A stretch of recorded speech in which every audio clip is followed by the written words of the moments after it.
to A Well-Designed Business. My name is LuAnn Nigara, and I'm so glad you found this podcast. Together with my husband Vince and our partner Bill, we have grown our company WindowWorks from the ground up. So I know and I understand the challenges you face in running your interior design business. I also know that your talent alone isn't enough to ensure your success. So on this podcast, we talk about strategies and practical steps to help you grow your business. But make no mistake about it, we have our share of fun here too, mixed in with those aha moments that I love so much. This isn't fluff. Nobody has time for that.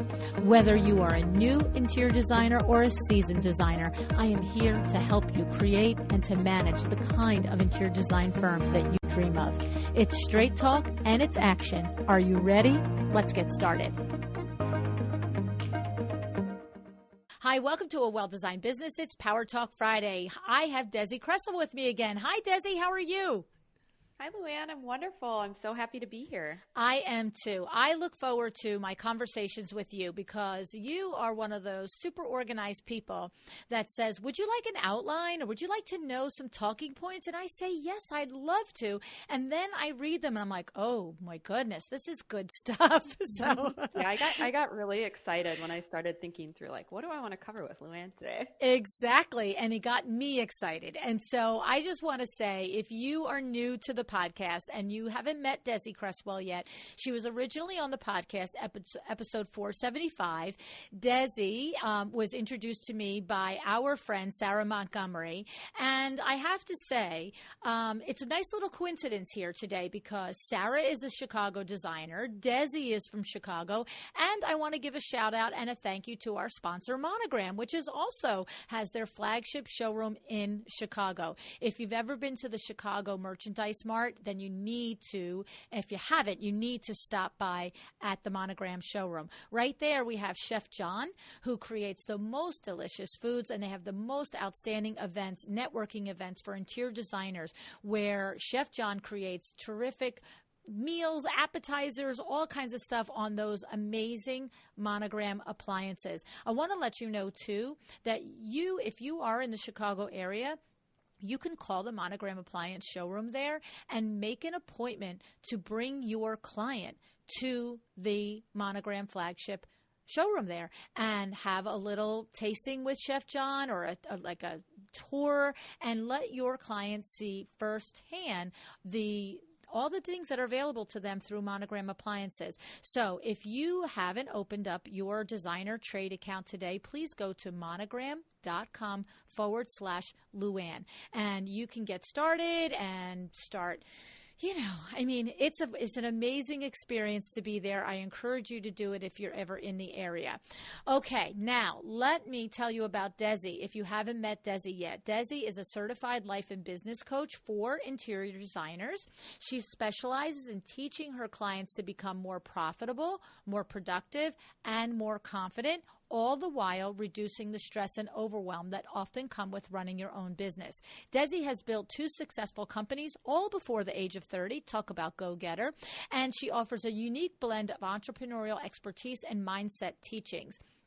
Desi herself is an award-winning interior designer whose work has been featured in print and online publications. She's also a guest presenter and panelist at events like Midwest Home Design Week. So I have to say, when I first met Desi a year ago, I was very impressed. I knew why my friend Sarah had had such a great experience coaching with her once I started talking with Desi. And of course, you may or may not know this, but I've invited Desi to be one of the co-authors in the next book, A Well-Designed Business, The Power Talk Friday Experts, Volume 2. So I am so excited to go through this conversation with everybody today with you, Desi. Develop your CEO mindset. So I just start us off because I know I'm going to be blown away with what you're going to say, and I'm looking forward to picking it apart with you, Desi. What do you want to say about how we're going to get started in this conversation? Well, I think the very first part of this conversation really needs to be pulling apart the 2 different roles that you have in your business. A lot of interior designers are solopreneurs, and so we wear a lot of different hats. And part of that is you've got the hat of the CEO, and then you've got the hat of the technician. And those are the 2 roles that primarily exist in your business. And you've got the role of the CEO, which is essentially the boss, and then the technician, which is the employee. And both of these roles are really important in the overall running of the business. But what I see happen is that a lot of interior designers get stuck spending too much time acting as the technician and not enough time spent developing their capacity to run the business as the CEO. This is the crux of it, right? I just said recently on an episode in the last couple of weeks or so, my friend Madeline McCrae, who's been on the show a couple of times, she calls it the $10 an hour, the $100 an hour, the $1,000 hour, and the $10,000 an hour job. Like, what are you spending your time doing, right? Yes, exactly. Right. Because as the CEO, you're responsible for the vision of the business, how the business is going to make money, the overall success or even failure of the company long term. And then the CEO really is the employer of the technician, whether you have a technician you actually employ or you yourself are the technician, right? Yeah. And the technician is really responsible for the technical side of the business, such as creating drawings, tracking orders, coordinating the trades, right? And so it is important that both of those exist, whether it's you or you and a team member. But what's really important to remember here is that the technician is really there as kind of like the little worker bee, right? And it can be really easy to get stuck in that day-to-day demand cycle, kind of that hamster wheel I hear a lot of my clients talk about. And, and honestly, it can feel a lot easier to bury yourself in those little to-dos than actually take a step back and make those strategic and proactive decisions about the future of your company. I have to say, this is so true. I remember in the first episode that you were on, you talked about buffering, right? And so it's kind of that same sort of thing. Like you can sit down and you just said, stuck in the day-to-day of the hamster wheel, doing these activities. And there's just this little part of your brain that's saying, I should be doing this now, but I'm getting so much done in cleaning out my email or getting these drawings done or whatever it is, because there's a certain satisfaction to crossing things off our list that are done. But what you're saying is you have to step back and decide what you're going to spend your time doing. I mean, if you're the CEO and the technician, we do have to do both, right, Desi? I mean, we can't just say, never mind, right? Right. Both are important, right? Yes. Yeah, and I think what's a really interesting way to look at this is, like, let's say you did have a junior designer on staff and you weren't functioning solely as both roles. But you would never ask that employee, that person that you've employed as the assistant designer, to make these big picture decisions for you. But the truth is, when you don't take the time to step back and make those high-level plans for your business, you actually are kind of letting your business run on default, or letting that sort of technician role create what's next for you, as opposed to being really intentional about it. And that's never something, when you take a step back, that you would ever really intentionally decide, but that becomes the default. I love that way to look at that. I've never heard anybody say that before, Desi. That's why I love you. You really just make my brain go, whoa. Okay, so what you just said there was, if you had a junior designer or assistant, could be an administrative assistant, doesn't even have to be a design assistant. Like I'm hearing it. It's like you would not watch that person do their tasks all day long, all week long, all month long, and then say to them, and hey, what have you planned for the vision of my company? Right? You would, right. You would never do that. But here's the aha I just had. If we spend our day, our week, our month doing that and not stepping back and doing the other role, we basically are a glorified assistant for our own business. Yes. Not making a decision is the same as making the decision. It's not an intentional decision, but you still are making a decision. Whoa. Okay. So, and here's the thing. It's so funny because I have the unique experience of having two businesses. One is WindowWorks and one is LuAnn, right? And at WindowWorks, I have a fully like staffed 11-person company. Everybody has very specific job roles. They all know what the heck they're doing. They know how their role interacts with somebody else's role. And my husband and our cousin, we used to have monthly. Now during COVID, we have weekly owners meetings to keep on track and talk about the top level vision of the company and the moves that we have to make. But LuAnn Niagara Inc., doesn't have 11 people. And so no joke, I know exactly what it's like to be saying, oh no, all these little things have to be done today. I, have to do them. But I have to say, I'm fortunate to have very smart people around me like you, like Amber de la Garza, like my cousin Eileen Hahn, and you guys are constantly pulling me out and saying, when are you doing your CEO work, LuAnn? Where is that in your calendar this week? And I have to say, it's a tough lesson, even though I know the fruits of it and the value of it in the other business. In a business that I feel like would be more like a lot of designers are experiencing, it's busy. There's a lot coming at you. There's a lot of details. And you want to say, oh, no. I can't take 2 hours out today. I can't take a half hour out today to do that because all of these tasks need to be done. But you do have to do it. And so do you have strategies that you suggest that we use in order to not get sucked onto this hamster wheel, Desi? Yeah. Oh, good. I'll take more advice. I'll take advice and coaches from everybody. Absolutely. Yeah. And just, circling back to that idea before we move on of not having the time to do this. I think it's important to take a step back here as well, looking at your calendar and how you're planning your weeks, and think of what is the investment of that hour going to produce over the lifespan of my business. The investment of you spending an hour doing these simple tasks, yes, they're going to get them off your list. But if you look at yourself, and if that's all you did, and 5 years from now, that's going to be a very different result than if you consistently spend an hour a week, even, which is not that many, that's not that much time within a full work week, right? Of getting intentional about where you're headed. It's like you can't afford not to take the time. And I think what's so challenging is those tasks, like we were talking about with the buffering, are so rewarding, yes. Where you can just cross them off and it's a quick win. And a lot of the things we do as the CEO are really big picture and long term. And so we don't see that immediate return on the investment. But what we have to do is to constantly be reminding ourselves what are the big picture goals and what is our why for doing those things. So that way we're tying our daily actions back to that big picture. So that way you're really headed towards something bigger and better for yourself. I have to say, I really can feel exactly where our colleagues are that are experiencing this. It is so hard when there are 22 dues to pull back.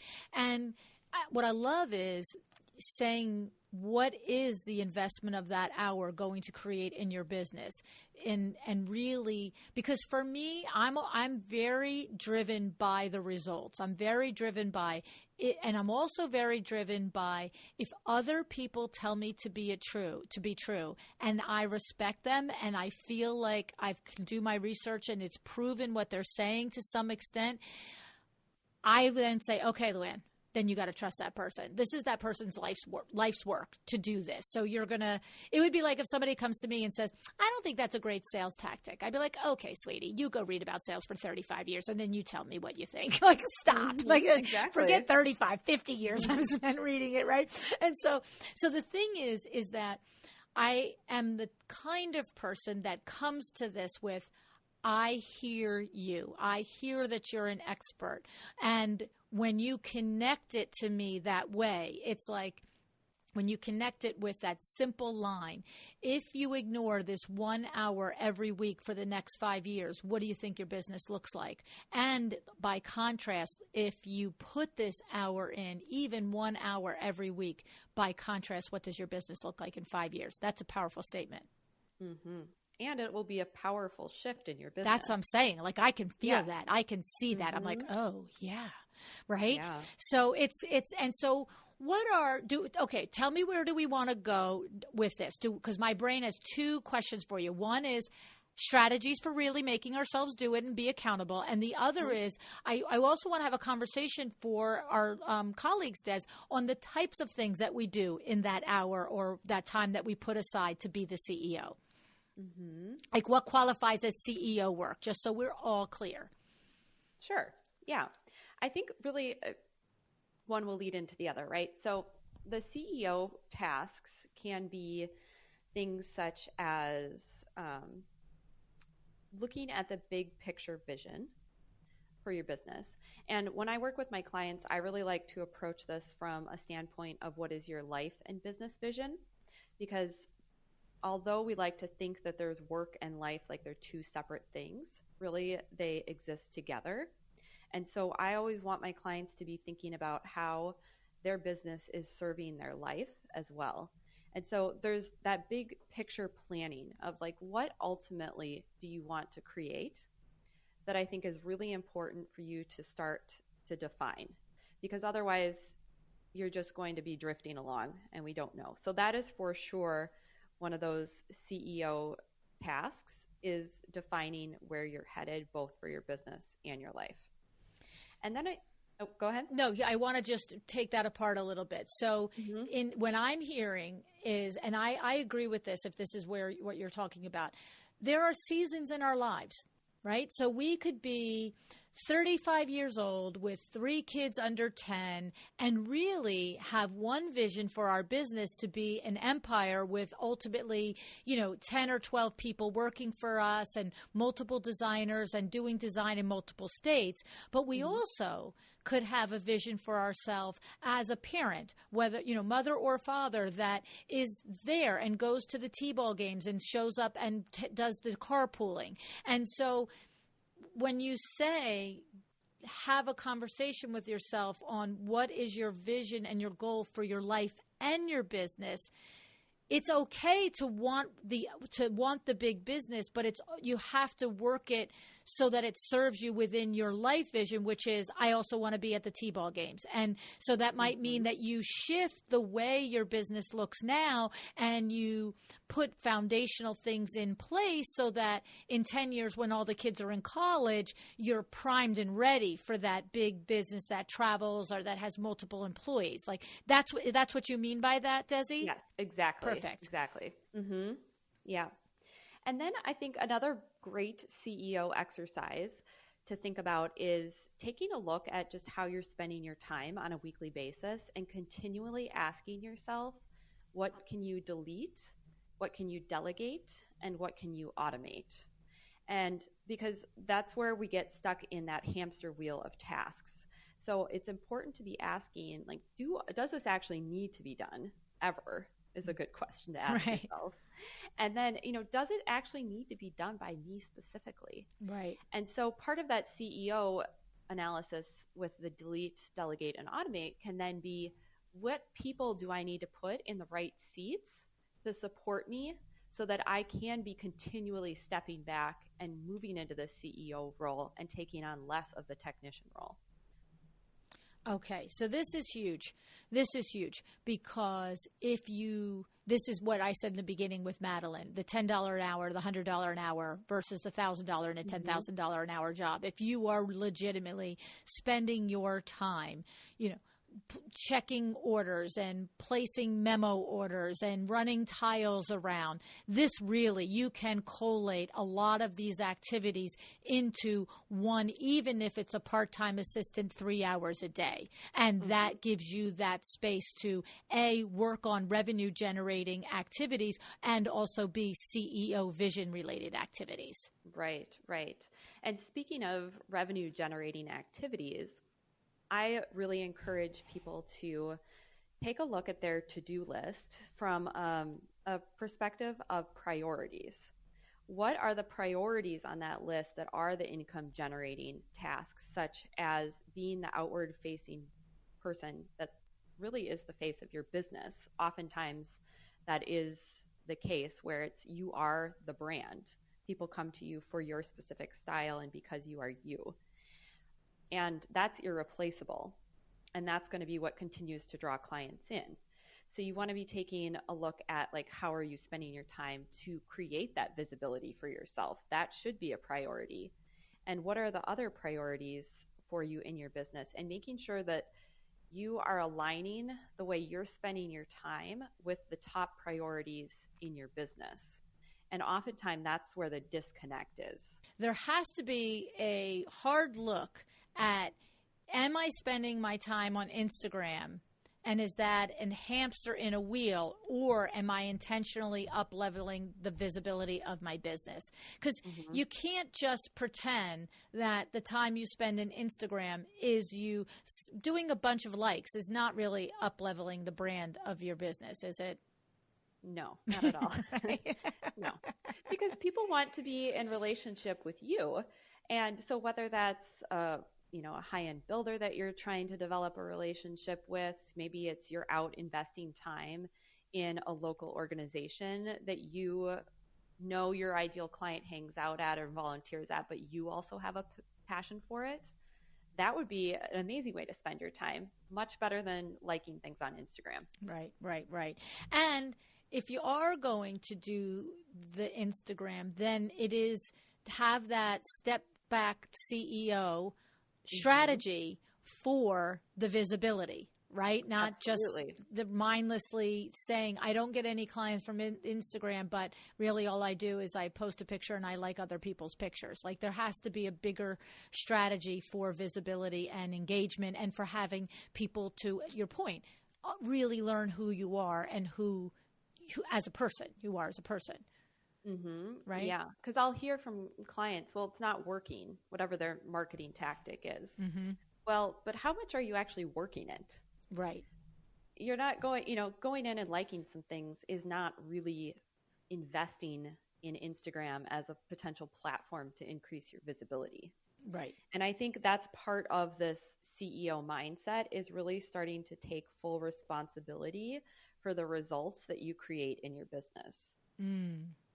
Some things might be out of control, like the algorithm is not totally in our control, who sees our posts, but what are the things that are in your control, such as developing a strategy and being very intentional about how you're spending your time and getting support to implement that strategy, right? Because oftentimes it's so easy to just say like, well, I didn't get this result because so-and-so didn't follow through, or so-and-so's got better relationships with the press, so I can't get any press myself.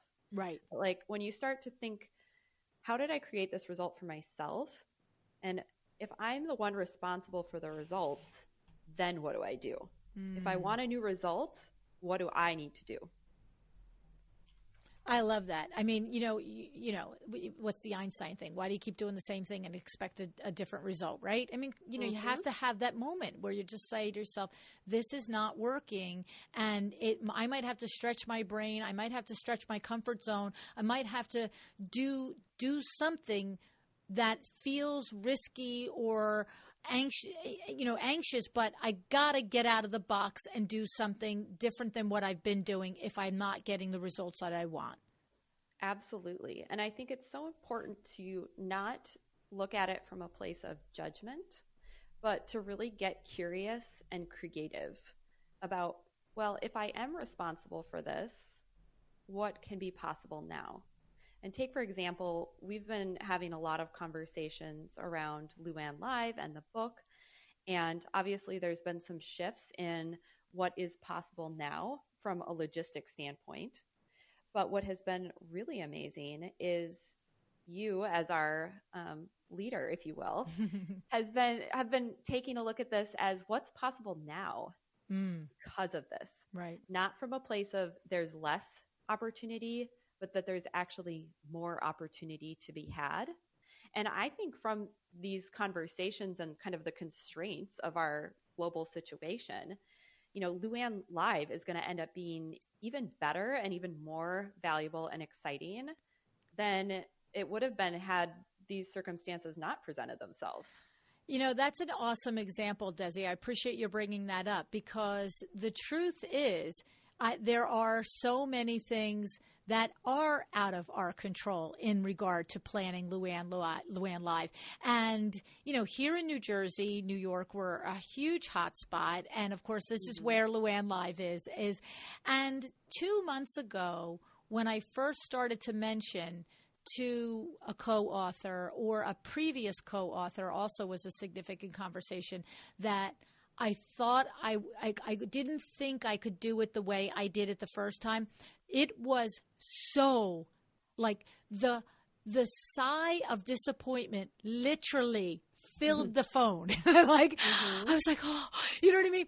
But to your point, I keep rolling on it, and I keep taking the step back and keep taking the time each week to think on it and to press myself and to say, well, what if this? And if I can't that, what if could we that? And, and then for me, I love to collaborate. So I'm reaching out to you guys and I'm saying, this is what I'm thinking. What do you think? And then boom, there comes another idea. And I have to say, I agree with you that having taken the responsibility, quote unquote, to use your words here, of the CEO of this, and not just saying, well, there's nothing I can do about it. I really do think it's going to be off the hook crazy. It's going to be way better. You know what I'm saying? Yeah, absolutely. Yes. So we're not ready to tell you how it's going to be better yet, listeners. We can't let the cat out of the bag just yet. But it has been an interesting thing, and it is a great example of some things are out of our control, but we are not out of control. And so that's a great point, that as a CEO, you have to really separate what you can control and what you can't. And I'm a big one for that. I have 1,000 other things that you talk about that are my Achilles heel that I don't do well, but I do that well. I just sit there and say, can control that, can't control that. Now, doesn't mean I don't stress over it. Doesn't mean I don't have a moment or a week or a month where I'm, freaked. But once it gets to clear, right? Yes. But once you get to clarity, it's boom. This is possible. We can do this, right? Mm-hmm. Mm-hmm. Okay. Absolutely. Okay. Yeah. And so as the CEO, you're saying that we want to look at our big picture vision, and you encourage us to include our life goals and our business goals in the same vision and make sure they support each other. I have to say, I really took a minute with that, and I'm going to take it again because, Desi, I know that that's important for you to point out because you coach designers, and my coaching with designers, I find the same thing a lot of times, is that there is a tendency to put the goals of our business in one box and then not have them, I like your word, align, not have it align with our personal goals and struggle against it. I've literally had conversations like, you do have 3 kids. We have to work these littles into this, right? And it's okay. I know at 35, you feel like you're older than dirt. I got news for you. You got a lot of time. You know what I'm saying? Yeah. And to just lean into it, right? Right. Yeah. And that's why when I'm engaged in a coaching partnership with a client, that's one of the very first things that we do is really take a look at what that business and life vision is. Right. And I think, even just when we were talking about LuAnn Live, I think that is still a great example in terms of it's not a business and life vision, but you have a vision for what LuAnn Live is going to be or what your ultimate intent is by hosting that event. And so by having that ultimate vision, then you're able to sort of work backwards and go, okay, so what are all the different ways that I could arrive at that vision? And what are the options that I have available to me? Because I think so often we think that our business and life vision are in opposition and that they're mutually exclusive. And so when I'm working with clients, we look at, what do I want for my business? What do I want for my life? And how is there possibility for them to coexist and actually both be better because of the other component? Exactly. I love it. I love it. So your CEO tasks are this: combine your life and your business vision so that they coexist and they both fulfill each other. Take a look at how you spend your time each week and decide what can you delete, what can you delegate, and what can you automate. And also, you in that exercise, you want to think about the things that you're going to delete, delegate, or automate. Is there somebody's job in there that you're going to hire to be the person that deletes, delegates, and automates these things, right? And then also, we are saying that what priorities, that when we have left our priority list as a CEO, which of these priorities are revenue generating priorities, and what intention are we putting behind and showing up and executing these priorities, whether it's getting involved in community organizations, if it's getting an intentional social media campaign going, whatever it is, but to figure out how we show up and we execute those revenue generating priorities. Are there other CEO tasks that you generally say to your clients, Desi, make sure you're spending time in this area thinking about these things, or does that sort of cover most of the big rocks?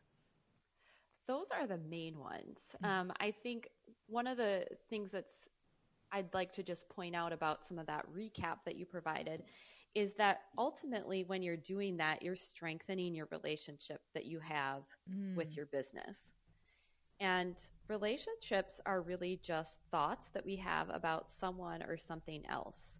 And so just like we have a relationship with a spouse or a friend, we need to be thinking about how we are in relationship to our business. And that's essentially when you're doing these CEO tasks, is you're strengthening that relationship. You're showing that you're committed to your business and that you're treating it well, and that you can really cultivate that presence you have. And, so I think one of the great questions to ask yourself is, would you want to be in a relationship with you? Like if you were your business, would you want to be in a relationship with yourself? Right. Like, would your business quit you? You're a nut. I'm out of here. Let's not ask my business, okay? Yeah. So, I mean, one of the things is, just to add on to that CEO list, is that like you're spending time actually set aside to actively think about how you can grow and improve your business and actually nurture that relationship. And I know that sounds really soft, like it's not necessarily do X, Y, Z, but it is a really important part of being the CEO. I have to tell you, Desi, that is another line for the ages. The reason is strengthening the relationship with your business. The reason why that's hitting me between the eyeballs is because I'm thinking back through some of the people that I've had the privilege to interview on this podcast, and there's going to be 20 that could fit this bill. But right now, booming right through my mind is Amber Dawn from Upper Maine area, is Nicole Cole from, I don't remember where, New York area, I think, Washington, Virginia area. Recently, Crystal Pickens here in Jersey City, New Jersey. There's others. If I keep going, I will think of others that what I felt, and it may not have been the actual conversation in the podcast, but what I felt in the conversation with them is I could hear and feel the change that they made in their business. And maybe the conversation was a tactical conversation. LuAnn, I did this, and I grew my revenue, and I grew my pipeline, and I did this. But what I was feeling from them was exactly what you're saying, Desi. And I didn't have words for it now, but I was feeling them feeling like their business was a thing that was tangible to them and not something that ran them and something that they couldn't grasp their, arms around, but something that once they put the line in the sand and said, I'm going to wrangle this thing and I'm going to learn the back end and I'm going to do all this, it became something that I could feel the reverence they had for it. Again, like, you know what I'm saying? Like and it's so, it's I've never had the language on that. And I'm hearing you saying is their businesses would want them to stay. If they said, I'm quitting, their businesses would say, no, we love you. You've taken care of us. You have put money, time, energy, thought, love into us, and the businesses rewarded them. That's a powerful statement, Desi, to put it in that way of emotion. Like, it's getting me nuts right now. It's getting me crazy. I feel it. Yeah. Well, and I mean, in your example, you can't, just like in a real life relationship, you can't make it one-sided in that you're taking. Like, what are you expecting of your business when you're not fulfilling your part of the relationship as well? I'm blown away. It's and so true. That's what you were explaining of like, okay, you get to that point where you're all in. Like, you have to be all in that relationship, just like with a spouse of like, we are in this together and we are going to have an unconditional love for each other. Yes. That's pretty deep, Des. That's pretty deep. I got to say, it really is. And you know what? Well, I think why it's just getting me so to my core is because it's something you can feel. You really can feel it. And what I have felt is these designers that have come on through the years, and they've had these breakthrough moments where they have really just said, like I said, tactical. Oh, these are the tactical things I did, LuAnn, and it really worked. But the thing is, each one of them has had that also, that it's an electricity. It's an appreciation. It's an acknowledgement that exactly that. Like, I love my business and my business loves me. And I love that you're bringing up the emotion part of this, because as we discussed in my last podcast episode, what I teach my clients is a coaching tool called the model. And our thoughts create our feelings, and then our feelings drive our actions, and then our actions produce our results. And what you're identifying is that emotion that you could feel from others. Yes, there were those tactical things that they took on and decided they were going to go all in on. But really, it starts with that emotion of commitment and appreciation. And that is really what's going to drive all of the action that you need to take to really cultivate a strong relationship and ultimately a strong business. So I love that you brought that up. Yes. Well, you know what it is I've always processed it before. Like, I know the turning point. I know the turning point when any entrepreneur just finally draws a line in the sand. And my previous language was, get their back end organized, pay attention, understand it, get your systems down. And I've always been able to say, and I promise you, it's not easy to do, but if you do it, you will watch your business grow exponentially, right? And so now this new language that I'm having is, if you love your business will love you. Yes. And as you start to develop that commitment to your business and you are starting to take those action steps that you need to take as CEO, ultimately you are forming a new identity as CEO for yourself. Like, with that commitment comes the action, and that's you leaning into this next version of yourself, of this person you are becoming in the relationship with your business. And I mean, I think that there is nothing more satisfying than that, to see the growth of your business, yes, in the bottom line, but also the growth that you're able to have as a person and as a business owner. The marrying of those two is just incredible. And that is the thing that I have noticed, right? I never had that language for it, but every person that I've interviewed or coached and has done the hard work, they're just different. Sarah Brennan comes to mind. Baby designer, technically, because she's only 2 years in business, but there's nothing baby designer about her anymore. She did the hard work. She stepped into it. And she actually heard me on the show say one time, why is it that designers don't say that they're the CEO of their company? Why do we say you're the principal, you're the founder? Like, if you owned, I don't know, GM, you'd say that you're the CEO of GM, right? Yeah. And she immediately changed her website, texted texted me the next day, changed my website. I'm the CEO of Sarah Lynn Brennan Interiors. And the thing is, she doing all the hard work, she stepped into the role, feels it, understands it, and owns it. Yeah. And I think that's one of the beautiful things that I talk to my clients, and I have a blog post on this too as well, that the intention of growing your business and setting big goals for yourself is not just about the end result. It is about the person that you get to become once that goal is realized. And I think that's really what you're speaking to. Yes, I love it. It goes all the way back to the second episode of the podcast 4.5 years ago when Sandra Funk told us to stand in our space. It's that feeling, right? Yeah. It's that feeling. Yeah. Yes. Absolutely. Yes.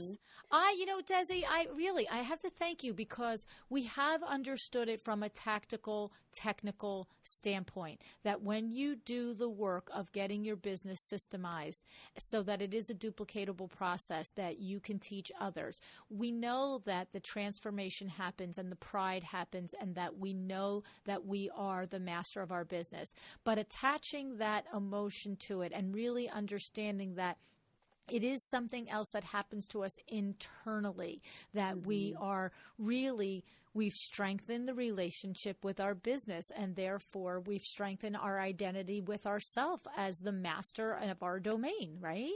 Absolutely. Yes. I love it. I love it. It's all. Yeah. And just even taking the time then to picture, who am I going to become at the end of this? On the other side of that goal, what is that future self like? As you imagine yourself as the CEO who really confidently leads and grows her business, and you're focusing on the road ahead and getting really excited about the future and that vision for it, then it's like you get to picture yourself and enjoy all that emotion along the way. And then she also can become this great source of wisdom for you. One of the things I really like to do is ask my future self for advice. So you can look at yourself and say, in 5 years, this is how I envision things to be. As I am that person, as I'm becoming her, what would she tell me to do today to make it to where she is years from now? Right. And she wouldn't tell you to keep delivering memos. Absolutely not. She'd say, figure out a way, right? I mean, all of us have that point in our business where we're building it up and growing, but we're not talking to the designer that has been in business 6 months or a year. We might be, by the way, but we are talking to the designer that is 2, 3, 4, 5 years in business and cannot understand why he or she cannot grow, right? Yeah. That's the designer that has a level of some level of business expertise, some level of talent and expertise in the actual process of the business, and is saying, why am I always overwhelmed? Why can I not see my way through? Why can I not be profitable? And it's because one of the one things to really take stock is how much time are we spending as the technician, right? Yes, absolutely. That is a great place to start. And I love for clients to spend time actually tracking their time for an entire week and writing down every little thing that they do and where they're spending their time. And it is eye-opening. Yeah, I did that about 2 weeks ago. I tracked my time, and I thought, well, it was insanity, because my husband's always saying to me, "How did you not eat again today?" I'm like, I know. What am I going to tell you? But I literally was like minute to minute to minute to minute to minute to minute to minute. And it really I just went, okay, this is not sustainable, LuAnn. A person needs to have some food in the engine, right? And it really did make me stand back and say, sweetie, get a rope on this, right? Right? It's you do. You have to have these check-ins with yourself on what is it that you're doing. And I did. There were things in that, when I tracked it for the week, I was like, yes, no, you don't, why are you doing this? Right? Yes. And I think also, you have to be intentional about planning those breaks into your day, because just like you said, you're just going to keep going and going and going. And that's like an additional layer of this business and life vision, is looking at what is your ideal schedule? And do you need a break midday? And even if it's for 15 minutes, to just eat some lunch. Right. And actually putting that on your calendar with a little reminder of like, start wrapping up because it's about time for you to step away from your desk for a few minutes. I need Jeeves to just bring it to me and say, oh, it's time, LuAnn, eat this now. I'm sure you could find a little Jeeves to help you with that, LuAnn. Oh my goodness. Oh my goodness. This is so good. Now, give me an idea, Des, thinking about not any one particular designer naturally, but the types of first places that somebody's going to stumble, right? Because we all know, like if you said to me, LuAnn, teach somebody to run a marathon. And I'm going to say, okay, by the third week, you're going to be bored out of your mind if you're a runner with the pace. You're going to say, why can't I do 6 miles this week? And I'm going to say, the third week you run 4 miles, right? Like there's certain things that we are more likely to fall down on. So we track our time, we step back, we're trying to be intentional at our calendar, but get us right to, so you've tried these couple of things, and I know this is probably where you're going to hit a block, and I want you to just look out for this part here. Yeah, well, there's a couple of things here. And the first thing is that you're going to get excited about this idea. And you're going to think, yeah, this is amazing. I'm stepping into that CEO role. I'm going to block some time off on my calendar every Monday, and this is how it's going to be. And then Monday morning, you're going to come in to your office, and you're going to have, 20 new emails from clients asking about their sofa and what the status of it is. Right? Yes. And your brain's going to tell you this is an immediate thing that I need to take care of. And so that's really, I think, one of the biggest stumbling blocks is just the distraction, right? Of like forgetting what that overall vision is. And that's why I really like to take a look at priorities and tie those back to the daily actions so that you can always be remembering what is your why? What's the compelling reason that you're going to honor that hour on Monday morning to do your CEO work, no matter what? Even if there are a gazillion emails from clients, I'm going to do this even then. And so I think taking some time to really think about what is your compelling reason for setting aside the CEO time is a really powerful move for people to kind of combat that external input that we're always getting from clients and contractors and that kind of thing. That's a great suggestion because the thing, and maybe we don't do it for Monday morning, right? Because that might be, that's a great question. That's a great question. Let me just ask you that. My brain just went, well, maybe we don't schedule it for Monday morning because we might really have 20 emails that haven't been answered since Friday. But I almost feel like if you can do that Monday morning anyway, that really develops some steel resolve there to this is my priority. I do from 9 to 10, I do my CEO work. Those emails will be there at 10 o'clock. What do you think? They've waited all weekend. So what's another hour, right? Great point. And if you have a lot of resistance to that, you could have a Friday afternoon wind down ritual where you take a look at what's been completed for the week, what's still open, and make a plan for how you want to move forward the next week. So everyone likes to do it a little bit differently. I think at the beginning or the end of the week, so you're looking at the week holistically, is really beneficial. I really like to just offer it up to clients as an option. What's going to work best for their rhythm. Right. Okay. And I love this. What is your why? I almost feel like I could put this why right on like my forehead. LuAnn, your why is not emails. Yes. Yes, exactly. Right. Yeah. And that's one of the things I'll be offering to your listeners is the Interior Designers Get It Done Daily Planner is a download that I've created for this episode. And one of the things that is included in that planner actually is a space to write your why out every single day, because it's something that we need to constantly be reminding ourselves of. Love it. I love it. I love it. So the other thing that I see a lot of people get tripped up with is this idea of they get excited about planning their days and being really intentional, and they write it all down. And then it comes time to actually do the task that's slotted for 9 a.m. or 10 a.m. And they're like, I don't really feel like doing that. I don't know anybody like that. I don't know who you're talking to, lady. Yeah. And of course you don't feel like doing it. So what I really tell people is expect that you don't want to do it. I'm going to just go ahead and give that to you and say, you are not going to want to do that at 10 a.m. on Tuesday morning. So let's just expect it and plan for it. Right. Lisa, you wait till my assistant Lisa hears this episode. She'll be like, oh, yeah, okay. Mm-hmm. I have to say, for my personality, it has taken, I've made great strides, I have to tell you, in this area with the help of Amber de la Garza and yourself and my cousin Eileen and my assistant Lisa, by the way, who just keeps plugging it in my calendar.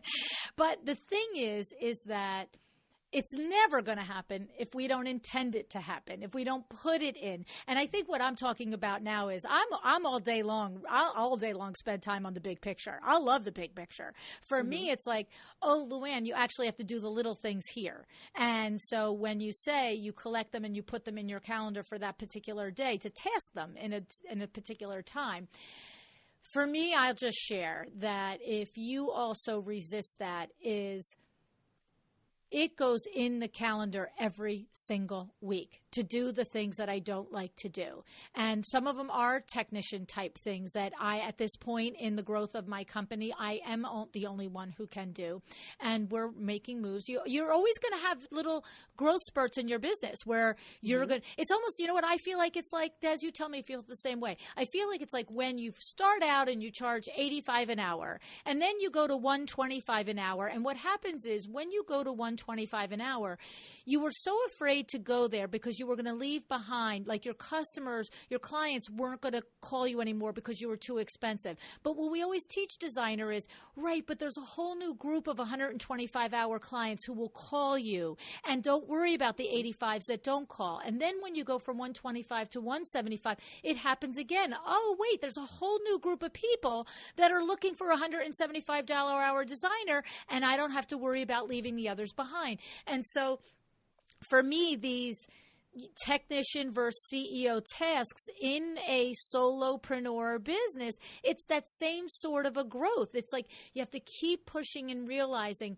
this is not my task, but I have to do it for now. But as soon as I can find the person to let go of it, whoa, I'm doing more $10,000 an hour jobs. I'm not spending as much, right? It's like that sort of same building thing, right, Des? Yeah, and I do think that there is value to doing some of the technician work yourself. Right. At the beginning, because you need to have an understanding of what goes into that particular task so that you really understand what you need in terms of hiring or outsourcing someone to do the task for you, and have an understanding of, are they doing a good job or are they not doing a good job? 100%. Otherwise, because that's something that I see sometimes with delegation is, well, I don't like doing that part of my business, so I'm going to just pretend it doesn't exist and have someone else deal with it. That's like bookkeeping. I'm like a broken record. I'm like, I know you hate it. I hate it. I'm with you. But we have to understand it so that we can task somebody else with doing it. We can't just task them without grasping it ourselves first. Yes, exactly. Right, yeah. right. Mm-hmm. So I was getting to my tip on how to make yourself do the things that you don't really like to do in the time frame where you're still going to be the one to do it. And for me, I'm just going to share with you, Lisa had to keep putting them in every single week. You will do this at this time. And I would wake up and I would look at my calendar. I'd be like, ugh, I don't want to do that today. I don't even want to do that ever. And so the thing is, for me, is I'm not going to ignore something too many times. right? If I know that's the time that's been put a time for me to do it, I might one time ignore it. Oh my goodness. If I ignore it a second time, what happens is I'm just sharing my mechanism is if it's in the calendar and I consciously ignore it, I at least know I've ignored it and it's not getting done. Right? As opposed to not even seeing it in the big world, like, oh, I'm busy, I'm getting stuff done. And so there are people who love their calendar that way and say, oh, okay, 10 o'clock I do this, 12 o'clock I do that. I'm not that girl. I like to do what I want to do when I feel like doing it, but you can't run a business that way. It's not sustainable. And so I'm just sharing my tip. Keep putting it there. Do not stop putting it in your calendar. It's almost like going to the health club. If you put it in the first 2 weeks and you don't go the first 2 weeks and it's not in the calendar the third week, you're definitely not going to go. So I put the crazy crap that I don't like to do in the calendar every week, or Lisa does, and I eventually do it, and I mostly do it most of the time. You know what I'm saying? Yes. I'd offer a couple of things with that. One of the thoughts that I've found to be incredibly helpful for myself, and I use on my children as well, is you don't have to feel like doing something in order to still do it. Sure. Why don't you be an adult about it, Des? All right. I like that. I need that sign too. You don't have to feel like doing it in order to do it. that really gets me through some days, right? When I'm doing some of those things that I don't particularly care for, but I'm not actually ready to pass off to someone else. Right. I love that. Okay. I like that. Yeah. And then going back to this idea of strengthening your relationship with your business, honoring what you put on your calendar is another way that you strengthen that relationship, not only to your business, but to yourself. Hit me in the stomach. Go ahead. Do it again. Because let's say you right now say, you know what, I'm going to offer one of the listeners lunch with me. They can come have lunch with me for a full hour, right? Someone gets selected. They've got a LuAnn Niagara on their calendar. They would never not show up for LuAnn. But when you don't do what's on your calendar, you're essentially saying, I'm not going to show up for myself. I like that. As you start to honor those commitments to yourself, you build that really rock solid relationship, and you start to become, again, that next version of yourself who really does, who shows up for lunch no matter what. Wow. Yeah. Okay. It's a process. It's a Oh, process. it is. It absolutely is a process. And I'm so glad you brought that up, because I think we want to rush this, and it is a process. It's not necessarily linear. You might have a great week of planning and honoring those calendar commitments, and then you might have a week where it all falls by the wayside. And it's just being willing to keep going and keep trying. Right. And that's a great place to round it up, Desi, is that you're not going to execute this perfectly, probably ever, let alone at the beginning. It's if you're trying to develop a new CEO mindset and trying to break yourself of, habits of spending your time in that hamster wheel in the technician role longer than you need to be. So it could be longer in the day, longer in the hour, or longer in the season of your business. That's one of the things I find when I'm working with what I would call a rising designer. The thing is, they know they're, whether they're in business 1 year or 10, they're not a baby designer anymore. They know the business, they know blah, blah, blah, blah. But to really step into that rising designer and that seasoned designer, we are ignoring making these kinds of changes typically is one of the Achilles heels that's holding us back, is really not understanding there's a point where these technician tasks have to be offloaded in order for us to grow. Absolutely. So I have to say, Des, I love the way you look at things.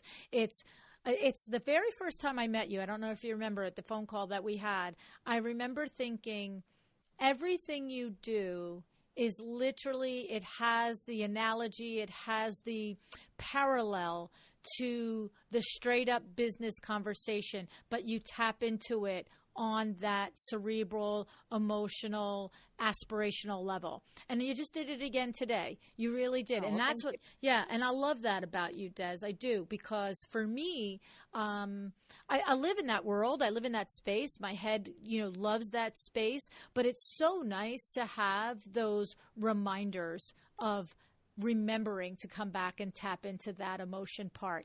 And for my personality, and I have to say, I think a lot of the designers, we all have different personalities, but entrepreneurs have somewhat similar characteristics, big vision thinkers, dreamers, strategists and stuff. And so I think that part of the population does have a hard time weeding it down to the technical. And so when you can attach it, for me, my personality, with the aspirational, like, I'm sorry, LuAnn, who do you want to be in 5 years? It's like, boom, then I move. I'm like, okay, you're right.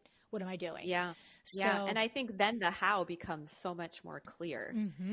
And I think that's why it's, so important to really blend the tactical components of running a business alongside with the mindset, because you can be doing all of these things, and then when you layer on the mindset tactics that I teach my clients, it's like rocket fuel. I love it. I love it. So, Des, we have to tell designers how they can work with you if they're interested in doing some of this with you one-on-one, right? Yeah, I would love to share that. That is how I work with clients. They're completely customized coaching partnerships that are one-on-one. And the way that all starts is a conversation that we would have over a mini session. So I'd love to invite your listeners to hop onto my calendar. If they go to my website, desicreswell.com/schedule, you'll be able to just pick a slot on my calendar, and we'll find a time to talk about where you are right now, where you want to be. And then you'll get my expert eyes on exactly what's getting you stuck. And if it feels like a good fit on both ends, we can talk about what it's like to work together. But every coaching partnership does start with that conversation. And regardless of whether we work together or not, what I hear from people after leaving those mini sessions is just the incredible amount of value that they get for just that short period of time. So I invite anyone who wants to take me up on that to do that. And then the other thing that I want to offer is the planner that I mentioned earlier in the episode. It's called the Interior Designers Get It Done Daily Planner. And you can download that at my website, desicreswell.com/daily planner. And really what inspired this is the number of clients that have asked me, what is it exactly? What's your process? And, how do you get so much done? And that's something that I work with all of my clients on. And so I want to offer that insight and expertise to your listeners as well. This is my process that I have developed over the years. It's what I teach to my clients. And it's the reason that I'm able to continually grow my business without working more. It's the reason my clients are able to actually double their income in half a year compared to the year before, which is so incredible.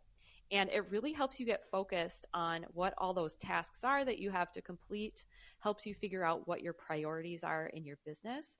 And it's actually got individual planning pages that you can print off and use daily to implement this process into your business. So it's a great first step in developing that CEO mindset. So I really encourage everyone to head over to the website and download that and take advantage of it.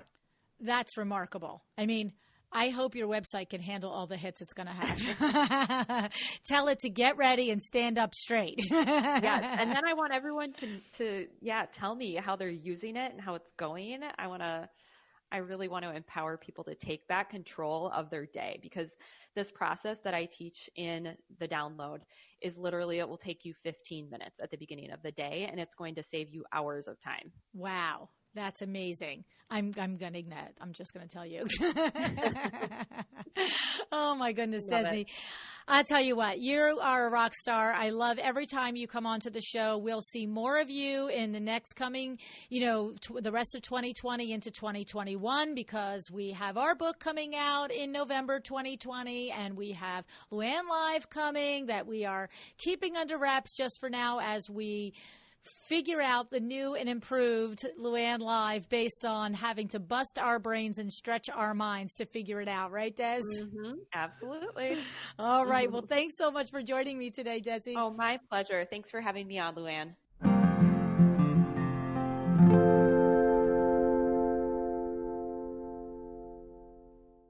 Sarah Montgomery, I can't thank you enough for introducing me to Desi.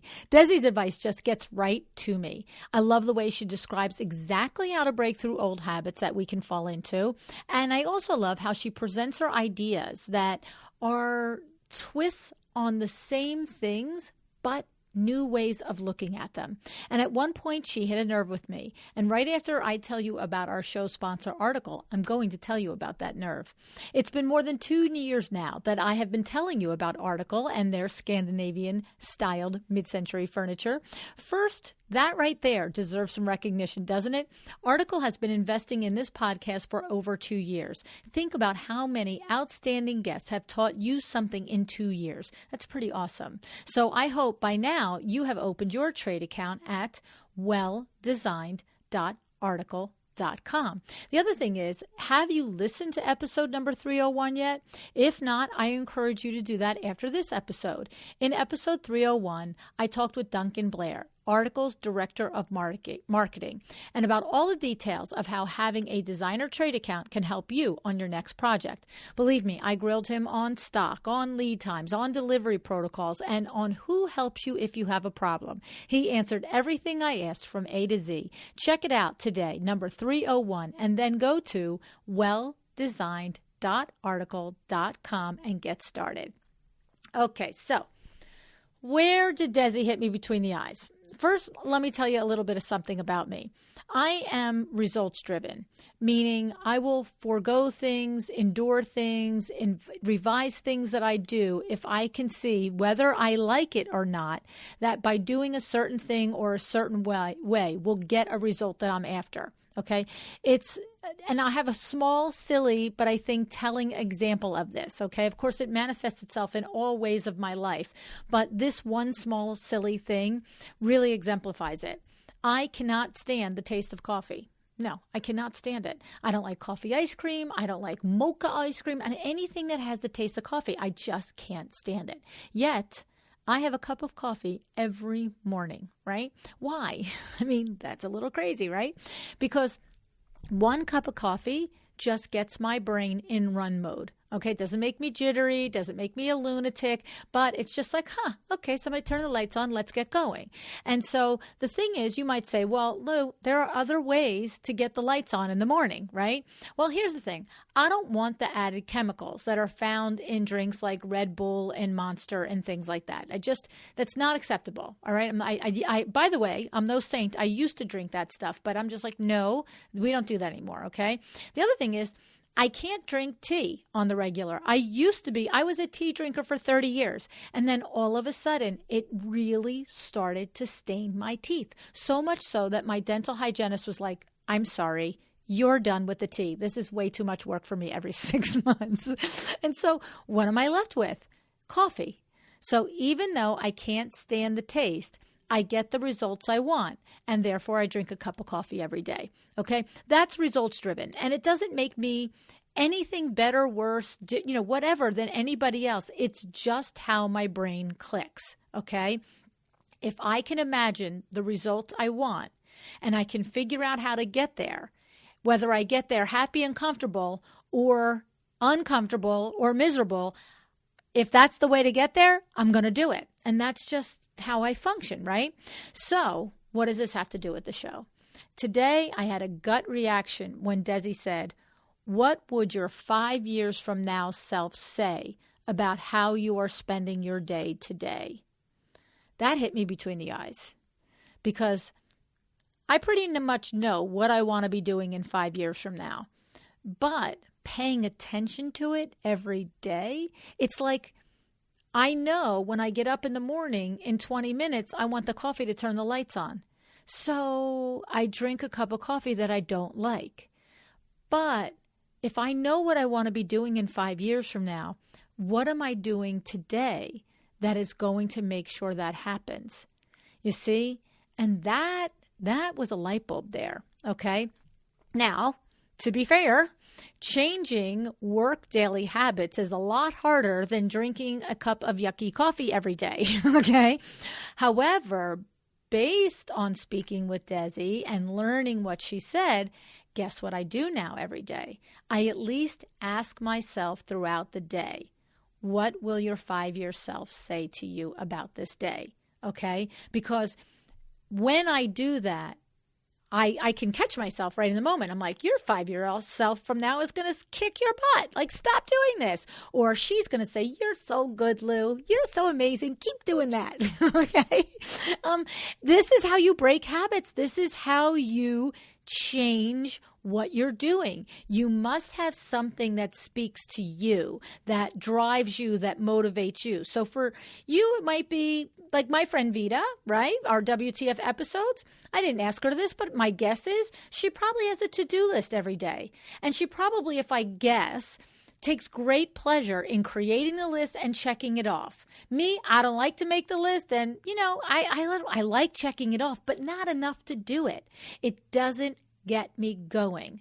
But when I think about my goals for myself, 1 week, 1 month, 2 months, 2 years, 5 years from now, yes, you can get me to little by little by little adjust the ways I waste a day away when I recognize that if I have a goal from 5 years from now and I'm not intentional in the days now, I might be pushing that goal off for another year or 2 years. I'm affecting that result, and that I don't want to mess with. So that was my big aha moment in this episode. The thing is, Desi had a lot of examples in this episode, right, of things that maybe possibly hit you between the eyes. So I'm curious. I mean, she talked about getting real with your life and your business plan, okay, not to just make it a business plan, because it's important to set goals and expectations that serve us in our totality. And you know why? It's not just because it's good to be good to yourself, because you need downtime, you need fun time with your family and friends. No, it's deeper than that. It's because if the plan to grow and operate your business doesn't build this in, doesn't account for this, you're not going to be able to do it. It's not sustainable. You're not going to be able to execute it for a long period of time, because there's only so far you can ignore those other parts of your life. I mean, especially if it's kids and family, friends, whatever it is, that if your big bodacious goal for your business doesn't allow for those things to be built into it too, how is it sustainable? So I thought that, she had a lot of really cool things that could potentially sort of maybe make a little seismic shift in your thinking there. So love to know if and what your aha was. All right. That would be super interesting for me to see what some of your reactions are. I'd love for you to comment in social media, either on the Facebook post or the Instagram post for this show. Truly, it would be interesting for me to see and understand what hit you between the eyes, okay? So, and by the way, if you want to see my new reminder that sits on my desk, go to Stories Today on Instagram. I'll make sure that we post a picture of it there, okay? And while you're there, if you're not already following me, that would be so fun if you did, because then we can stay in touch, all right? So, thank you so much for listening today. I hope you did find a new idea to take to your business. If you did, share it with a friend. Spread the love. It'll come on back to you. That's the truth. Okay? Decide to be excellent. Thank you so much for joining me again today. This podcast is a production of WindowWorks, your resource for custom window treatments and awnings. To learn how we can help you on your next interior design project, go to www.windowworks-nj.com. And if you're interested in working with me on your business, either through masterminds or one-on-one coaching, or you want to know how to get my book, The Making of a Well-Designed Business, or you just want to know what's going on in the podcast land and where I'm going to be. All of that is found at LuAnnNigara.com. Thank you so much. Have an excellent day.